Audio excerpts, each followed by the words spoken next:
Inaresto ng mga otoridad sa bansa ang dalawang high-value Japanese fugitives na umano'y konektado sa transnational criminal syndicates na responsable sa ilang high-profile robbery sa theft cases sa Japan.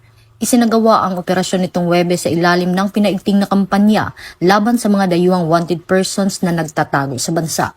Ang matagumpay na operasyong ito ay kaakibat ng pinaigting na peace and order campaign ng PNP sa ilalim ng pamumuno ni Chief PNP, Police General Jose Melencio C. Nartatis Jr., na nakatuon sa mas pinaigting na law enforcement operations, international cooperation at pagtugis sa mga wanted persons.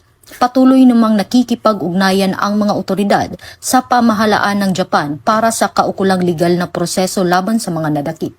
Ito ang bagong PNP para sa bagong Pilipinas, serbisyong mabilis, tapat at nararamdaman.